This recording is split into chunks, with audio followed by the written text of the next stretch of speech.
maksiatnya lebih banyak dibanding taatnya. Kira-kira yang macam ini ada enggak di antara umatnya Nabi Muhammad orang beriman yang seperti ini? Halo? Wakai. Jadi banyak orang yang beriman kepada beriman, jadi dia beriman. Masuk Ramadan gak kosong yo semangat melu riyo gitu. Halo. Ada ndak yang begitu? Wakai. Malah tuku sarung di sini. Sing poso bolong tuku sarung pun wis tuku sarung di sini. Saya itu pernah diprotes begini. Dulu waktunya waktunya pandemi. Itu kan sempat ada instruksi dari pemerintah, mulai dari pusat sampai kabupaten sampai kecamatan sampai desa, itu diinstruksikan supaya tidak mengadakan sholat Idul Fitri. Akhirnya beberapa tokoh-tokoh masyarakat yang ini diundang oleh kelurahan untuk bermusyawarah. Ini ada instruksi ini karena memang keadaannya masih seperti itu, kalau bisa tidak mengadakan sholat Id. Keputusannya di rapat itu, di musyawarah itu sepakat semua, baik di semua di wilayah ketepatan di kampung di tempat tinggal saya itu ada 2 masjid, sepakat dua-duanya tidak mengadakan sholat Idul Fitri di masjid. Ternyata Pak Kepala Desanya terus diprotes. Nah yang aneh itu, sing protes itu gak melok poso. Jadi Ramadan gak melok poso, ini protes. Jadi mereka datang kepada Pak Kades itu, pokoknya harus diadakan.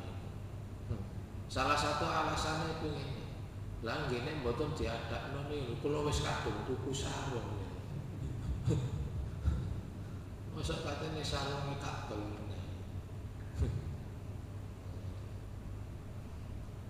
Wong kula bendino gak sholat setahun bisa dilarang bisa. Ya apa?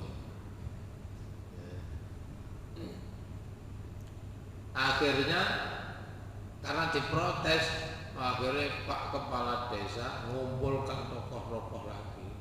Gimana ini? Diprotes orang-orang banyak. Akhirnya muncul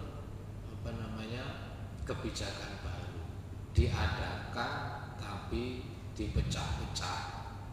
Ketepatan ada sekitar masjidnya ada 2, tetapi musolanya itu ada kalau 20 musola itu. Akhirnya diputuskan diadakan tapi tidak konsentrasi di masjid, tapi di masing-masing musola diadakan semuanya, yaitu dengan ketentuan protokol kesehatan yang ini. Ngono riyayane buyar ya gak sholat meneh.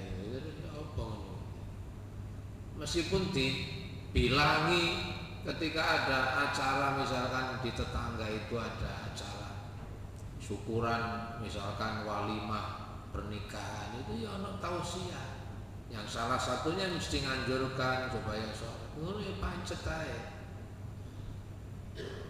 Lah, yang model begini ini, tapi dia fanatiknya kepada Islam itu yang luar biasa.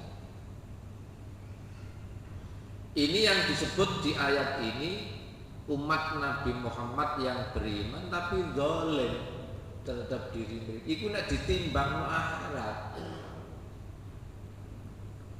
kebaikannya, pahalanya itu titik.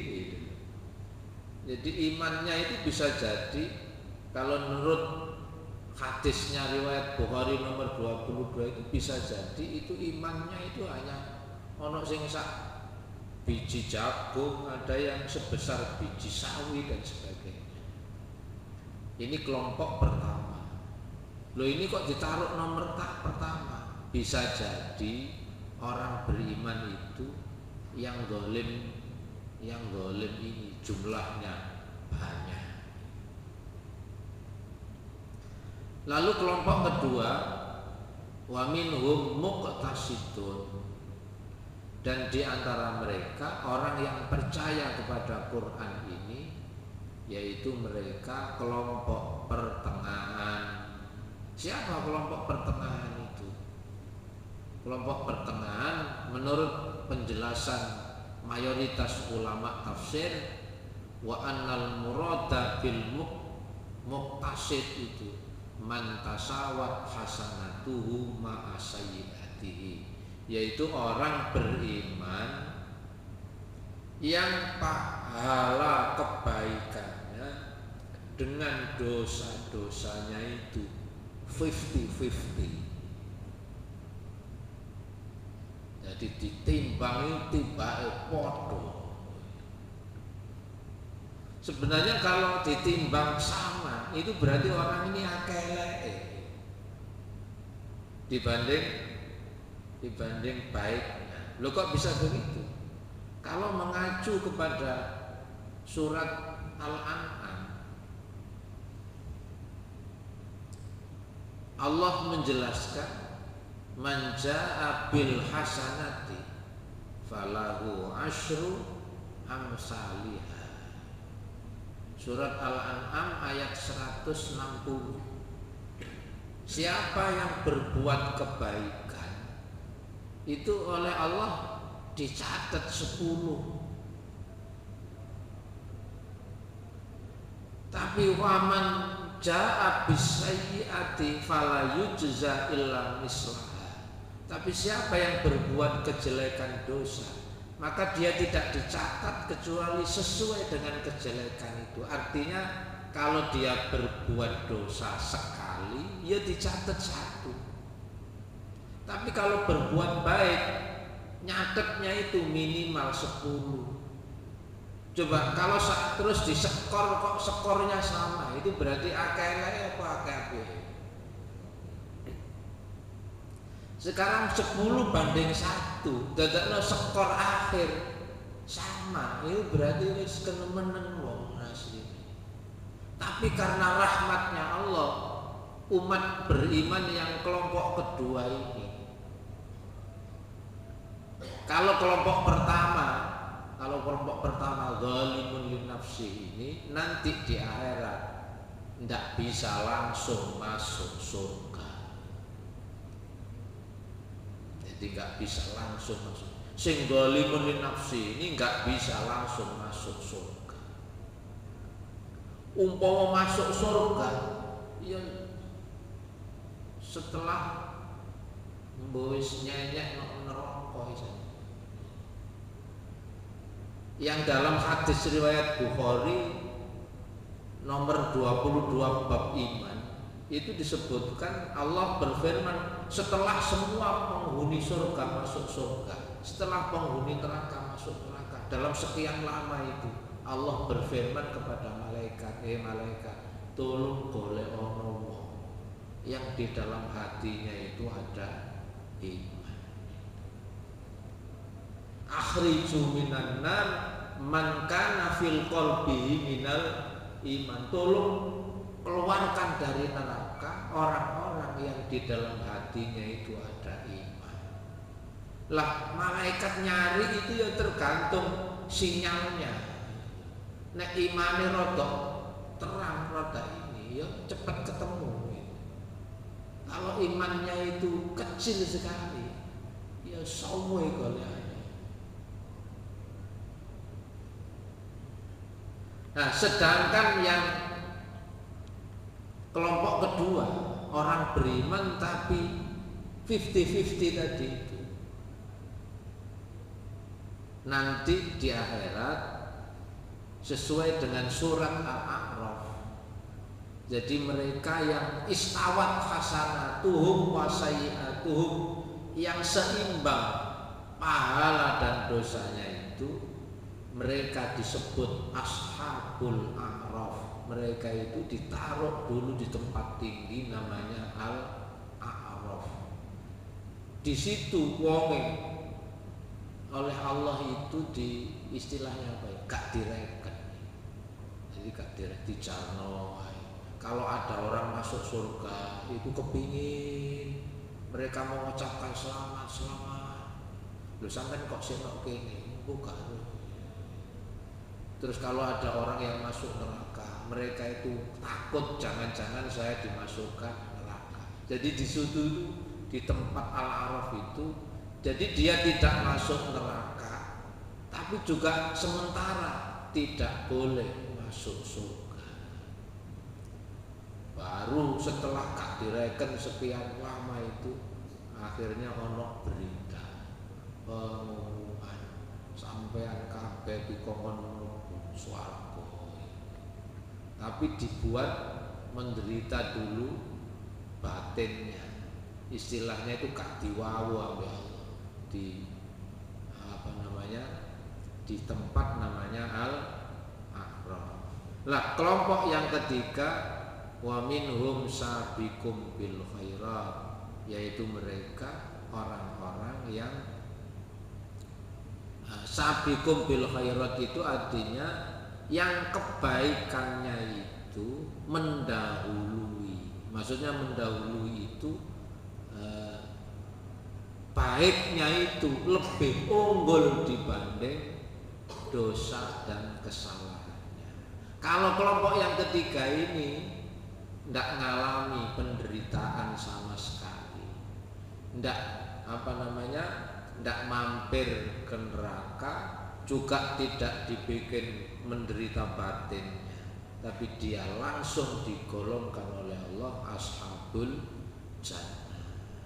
Dan oleh Allah selama mereka itu beriman, zalika huwal fadlul kabir, itu adalah karunia Allah yang besar.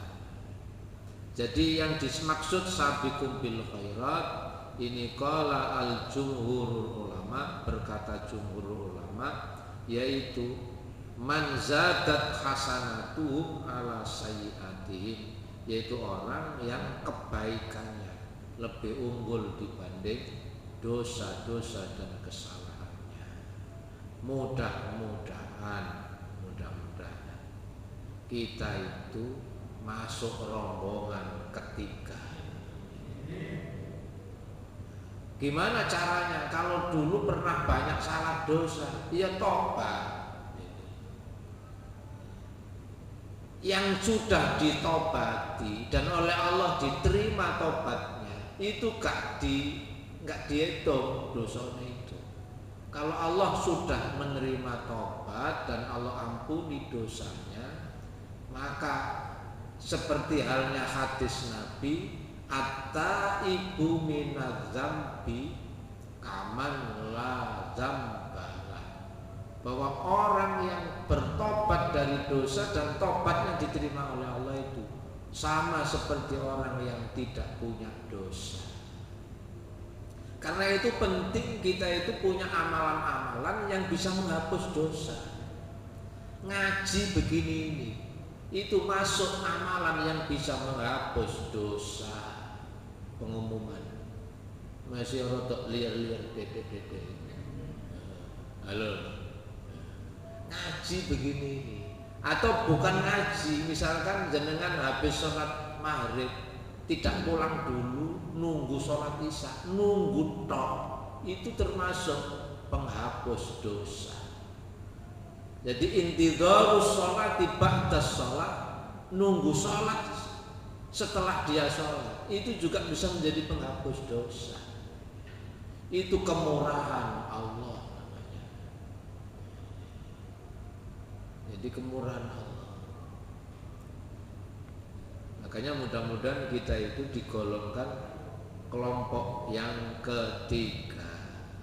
yaitu kelompok yang sabiqum bil khairat, yaitu orang yang izdadat hasanatuhum ala sayyiatihim, yaitu kelompok orang yang baiknya itu lebih unggul dibanding dosa dan kesalahan. Meskipun mungkin orang ini dulunya ya pernah dosa salah, tapi kemudian dia bisa memperbaiki diri. Karena itu orang yang baik itu orang yang istilahnya itu akhir hidupnya itu baik, yang sering disebut dengan istilah husnul khotimah. Juara itu ya apike mburi-mburi. Kita tidak boleh putus asa walaupun dulu pernah kepleset berbuat salah dosa, karena Allah itu maha pengampun. Saya kira itu mudah-mudahan berkahi oleh Allah Subhanahu wa ta'ala. Mudah-mudahan kita ini digolongkan oleh Allah orang yang bisa mengakhiri hidup dengan husnul khotimah. Amin ya rabbal alamin. Prinsipnya ya sesuai dengan perubahan fisik kita, tambah tua mudah-mudahan tambah baik. Gula Jawa digawe wedang jahe, tambah tua tambah sae. Amin ya rabbal alamin. Subhanakallah wa bihamdik, asyhadu an la ilaha illa anta, astaghfiruka wa atubu ilaik. Walhamdulillahi rabbil alamin. Assalamualaikum warahmatullahi wabarakatuh.